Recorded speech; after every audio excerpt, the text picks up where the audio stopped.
জান্নাত, রাতুলকে দেখতেছি না, সে কোথায় গেল? তুমি কি এ বিষয়ে কিছু জানো? রাতুল তার বন্ধুর বাসায় গিয়েছে, অনেকক্ষণই হলো, মনে হয় এখনই চলে আসবে। হ্যাঁ, ঠিক বলেছ, ওই যে সে চলে এসেছে।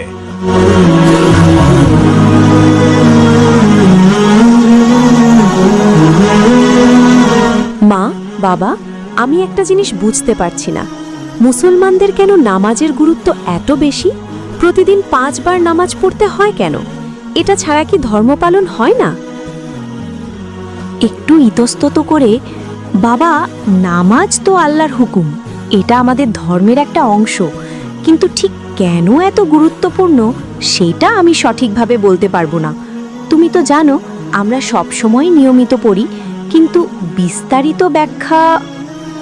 হ্যাঁ, তোমার মা ঠিক বলেছে, নামাজ ইসলামের 5টি স্তম্ভের একটা, এটা ছাড়া ঈমান অসম্পূর্ণ। কিন্তু বিস্তারিত জানতে হলে তুমি মসজিদের ইমাম সাহেবের সাথে কথা বলো, তিনি তো আলেম মানুষ, সবকিছু কুরআন হাদিস থেকে ব্যাখ্যা করতে পারবেন। যাও, কাল মাগরিবের নামাজের পর তার সাথে আলাপ করো। ঠিক আছে বাবা, আমি যাব, ধন্যবাদ। আসসালামু আলাইকুম ইমাম সাহেব, আমি রাতুল। আমার বাবা বলেছে আপনার সাথে নামাজের গুরুত্ব নিয়ে কথা বলতে। আমি জানতে চাই কেন নামাজ মুসলমানদের জন্য এত গুরুত্বপূর্ণ। ওয়ালাইকুম আসসালাম বাবা রাতুল, ভালো প্রশ্ন করেছ। আল্লাহ তোমাকে হেদায়েত দিন। নামাজ ইসলামের সবচেয়ে গুরুত্বপূর্ণ ইবাদত। এটা শুধু একটা রীতি নয়, এটা আল্লাহর সাথে সরাসরি সংযোগ। কুরআন শরীফে আল্লাহ বলেছেন, নিশ্চয়ই নামাজ মুমিনদের উপর ফরজ করা হয়েছে নির্ধারিত সময়। সূরা নিসা আয়াত 103। নামাজের গুরুত্ব বোঝার জন্য কয়েকটা কথা বলি। প্রথমত, নামাজ ইসলামের 5টি স্তম্ভের দ্বিতীয় স্তম্ভ। হযরত মুহাম্মদ সাল্লাল্লাহু আলাইহি ওয়াসাল্লাম মেরাজের রাতে আল্লাহর কাছ থেকে এটা উপহার পেয়েছেন।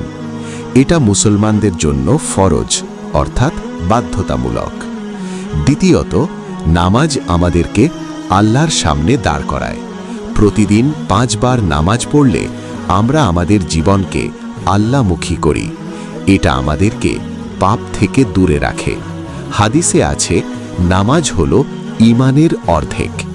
এটা আমাদের মনকে শান্ত করে, ধৈর্য শেখায় এবং সমাজে শৃঙ্খলা আনে। তৃতীয়ত, নামাজ না পড়লে কিয়ামতের দিনে প্রথমে এটাই জিজ্ঞাসা করা হবে।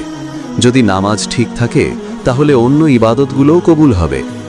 এটা আমাদের জীবনের রুটিনকে নিয়ন্ত্রণ করে, যাতে আমরা দুনিয়ার লোভ লালসা থেকে মুক্ত হই। উদাহরণস্বরূপ, যেমন একটা গাড়ি চালাতে গেলে তেল দরকার, তেমনি মুসলমানের আধ্যাত্মিক জীবনের জন্য নামাজ দরকার। এটা ছাড়া আমাদের ঈমান দুর্বল হয়ে যায়। ওয়াও, ইমাম সাহেব এত সুন্দর করে ব্যাখ্যা করলেন, আমি এখন বুঝতে পারছি কেন এটা এত গুরুত্বপূর্ণ। আমি চেষ্টা করব নিয়মিত নামাজ পড়তে। ধন্যবাদ। আল্লাহ তোমাকে তৌফিক দিন বাবা।